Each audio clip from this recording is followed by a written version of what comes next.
बच्चे और बच्चियों, जिस स्थान पर आप रह रहे हो यह स्थान काल का देश है, यानी मृत्यु लोक।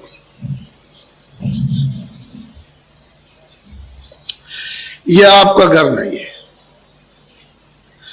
आपका देश नहीं है, आप यहां रह नहीं सकते हो। तो आप अपने घर में चलने की तैयारी करो, क्योंकि दूसरे के सामान को छोड़ो और अपना सामान पकड़ो। तुम कहोगे मैं ये भी सामान ले जाऊंगा, तो ये सामान वहां जाएगा नहीं। ये जो भी सामान है सब कूड़ा कचरा है, इसमें कुछ नहीं की और सामान वहां है नहीं।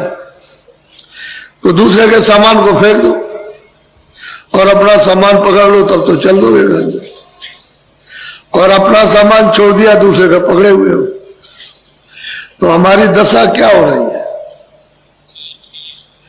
कि जब तोता पकड़ते हैं तो गिर्री होती है, गिर्री ऐसे उसको लगा देते, तो धीरे से उसको ले जाते हैं, डाल के पास में उसको पहुंचा दिया जहां तोता बैठता है। बस धीरे से उसने एक पैर उठाया और इस गिर्री को पकड़ लिया, बस वो झूल गया, एकदम लटक गया और गुर्री घूम गई। तो उसको क्या भ्रम होता है कि हमको पकड़ लिया। जो गिर्री घूम गई उसने नहीं पकड़ा, वो ऐसे आप पकड़े हुए अपने पंजे से ऐसे और छोड़ नहीं रहा। तो उसको भ्रम हो गया कि हमको पकड़ लिया इसने, तो धीरे से उतार के ले आएगा तोता पकड़। जब बंदर को पकड़ते हो तो एक हांडी छोटे मुंह की, उसमें चने डाल दिए और जमीन में गाड़ दी, एक रस्सी उधर बांध दी, एक इधर बांध दी, और उधर से बंदर आया उसमें हाथ डाला, तो हाथ तो छोटा पतला, जब उसने डाल दिया तो चने पकड़ लिए। और बंदर को चने से बहुत मोह होता है, ऐसे पकड़ लिया तो मुट्ठी फैल गई। अब वो क्या समझता है कि हमको इसने पकड़ लिया, इस हांडी ने हमको पकड़ लिया, तो चींची करता है। ठीक यही दशा अपने लोगों की है कि हमने अनजान में ये समझ लिया कि हमको इन्होंने पकड़ लिया। इन्होंने कुछ नहीं पकड़ा, आपने इनको पकड़ लिया, क्योंकि ये तो चीजें आपकी है नहीं। परदेश है, परदेश की चीजें, अपना देश होता, अपनी चीजें होती तब तो ठीक था। लेकिन पराये देश में आकर के पराई चीजों को पकड़कर, और अब मतलब ये उसको झूल रहे हो और छोड़ नहीं रहे हो। तो महात्मा कहते हैं भाई ये तो परदेश है, अपना देश अपने देश में, चलो अपने घर में।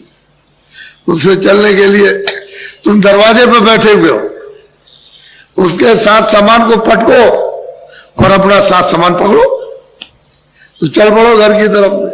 अब तुम ये छोड़ोगे नहीं तो उसका छेद तो बहुत छोटा है, सुई होती है उसके 1000 यानी छेद किए जाओ, उससे भी छोटा है। तो उसमें ये कैसे सूख जा सकता है? ये संसार सूख है, ये उसमें नहीं जाएगा। अगर बारीक हो जाओ तो चले जाओ छेद, तो सामान फेंक दो तो बारीक हो जाओगे, उसके छेद में चले जाओगे, निकल जाओ। तो जीवात्मा दोनों आंखों के मध्य भाग में बैठी है, ये मध्य भाग है, ये सेंटर है, ये दरमियान है, इसमें जीवात्मा बैठी, शरीर में नहीं है।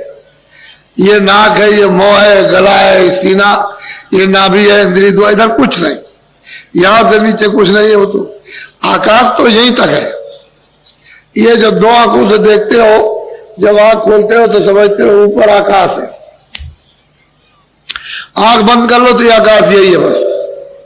ये दोनों आंखें, ये दोनों नीचे है, ये दोनों नीचे, दोनों नाक नीचे है, इस आकाश के ऊपर में बैठी हुई है वो जीवात्मा, ऊपर है। उस जीवात्मा में एक आंख है और शरीर में 2 आंखें। उस जीवात्मा में एक नाक है और शरीर में 2 नाक। उस जीवात्मा में एक कान है और शरीर में 2 कान।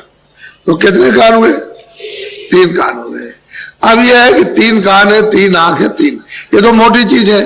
ये तो ऐसी पराविद्या थी सनातन कि सब लोग उसको जल्दी से यानी जैसे ही जन्म लिया वैसे ही सीख लेते थे।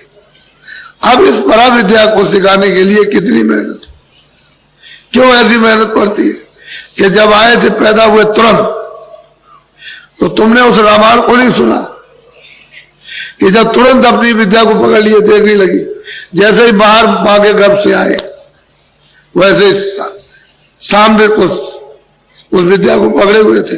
तो कहते हैं कि भाई उस समय पर तो तुम्हारी उम्र 1,00,000 बरस की थी, इस शरीर की उम्र उस समय 1,00,000 बरस की थी। जब जीवात्मा लाई गई यहाँ और इस मनुष्य रूपी मंदिर में ये बैठाई गई तो इसकी उम्र थी 1,00,000 बरस की। तो 1,00,000 बरस की बच्चा जब पैदा हुआ मां के पेट से, तो जीवात्मा को जब 5वें महीना लगा तो जीवात्मा को यहां बैठा दिया, क्योंकि उसने पहले खोल बनाया। ये रचना का पूरा विवरण आपको तो पता नहीं, आपको तो मालूम नहीं, किसी से आपने सुना नहीं, समझा नहीं, कुछ देखा नहीं, कुछ किया नहीं, तो आपको क्या पता चलेगा। सही सच्ची बात है कि जीवात्मा किस तरह से है ये भी नहीं मालूम, और जीवात्मा है क्या ये भी आपको नहीं पता, और वो जीवात्मा कैसे जाएगी वो भी नहीं मालूम। तो सब भूल भाल करके तो सब खत्म। लेकिन जो हमारी सनातन पराविद्या ईश्वरीय आध्यात्मिक योग विद्या थी वो तो प्राय सबकी, सब लोग, तब तो रामायण में उन्होंने कहा है कि सतयुग जोगी सब विज्ञानी, एक भी यानी अल्प नहीं था, अज्ञान नहीं था, सब जोगी और सब विज्ञानी, कर हर ध्यान तरे बहु प्राणी, सब के सब प्रभु के ध्यान में संलग्न थे और पार, जैसे समय पूरा हुआ 1,00,000 बरस के वैसे सीधे पार गए। उसी को कहते हैं भवसागर नदी से पार जाओ। अब वो तो मतलब ये है कि जब उसके देश का विधान बन गया और आपको उसका अधिकार दे दिया कि देखो मेरे देश का ये विधान है, उसने बना दिया और तुमको मैं पूरा अधिकार देता हूं, तो विधान बना। ऐसे तो विधान बनाया नहीं। जब 1,00,000 बरस की आयु पूरी हुई तो ये जीवात्मा सब वापस गई, क्योंकि कोई चौकी पहरा रोक टोक कुछ बंधन तो था नहीं उस समय, कोई पाप नहीं पुण्य नहीं, अच्छा नहीं बुरा नहीं, ये कुछ नहीं था, कोई किसी तरह की गंदगी थी नहीं। तो ये जीवात्मा 1,00,000 बरस पूरा क्यों वापस गई। तो इस तरह की अनगिनती खेपें यहां आकर के वापस चली गई। लेकिन जब देखा कि सभी चली जाएगी और यहां कुछ नहीं रहेगा, तब फिर उन्होंने ये बंधन लगाया। तो ऐसे बंधन नहीं लगा, बंधन लगाने में बहुत समय लगा।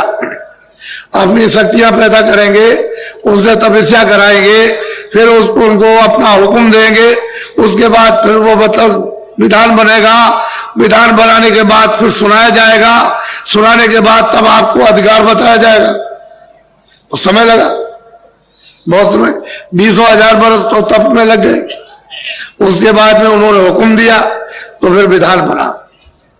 जब समाधि लगाई तो देववाणी हुई ईश्वर की कि हम जो बोले सो लिख दो। तो जो जो बोलते गए वो लिखते चले गए। उस समय पर तो कोई कागज नहीं था इस तरह का, तो पेड़ों की छाल निकाल करके उसी में लिख दिया। उसी को 4 वेद कहते हैं। पूरा का पूरा विधान, रोगी का, कोड़ी का, लूले का, लंगड़े का, अंधे का, बहरे का, अमीर का, गरीब का, निर्धन का, धनी का, राजा का, रैयत का, रूप का, कुरूप का, ये सब 4 खानों का, 84 लक्ष्योनियों का, नरकों का, स्वर्ग का, वैकुंठ का, सब बन गया। और आपको बता दिया, सुनाया कि भाई देखो बता दूं कि विधान बन गया है, सबको अधिकार दिया जाएगा। तो सबको सुनाया, तिथि ताली रख दी। और अधिकार क्या, 2 चीजें थी, एक तो पाप था, एक पुण्य था, एक अच्छा एक बुरा।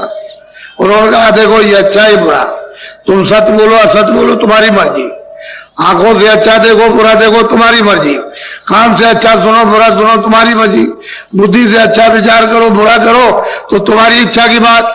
हमारी तरफ से पाप पुण्य में कोई भी रोक टोक नहीं है कि ये मत करो ये करो, ना हम पुण्य में रोकेंगे ना पाप में रोकेंगे। तो आपको पूरा अधिकार मृतलोक में दे दिया। इतना अधिकार दिया ईश्वर के पास, यानी गाड के पास, खुदा के पास भी अधिकार नहीं है जो आपको मृतलोक में उसने अधिकार दिया। अब इतना अधिकार दे दिया और आपको मतलब यह कि दे करके किसी तारीख रखकर जब निकल गई, तो अब इस बात का है कि पहले तो पुण्य भी नहीं था, तो जब पुण्य नहीं था तो उसकी गंदगी क्यों जमा हो? तो पाप तो था ही नहीं, तो पुण्य भी नहीं था।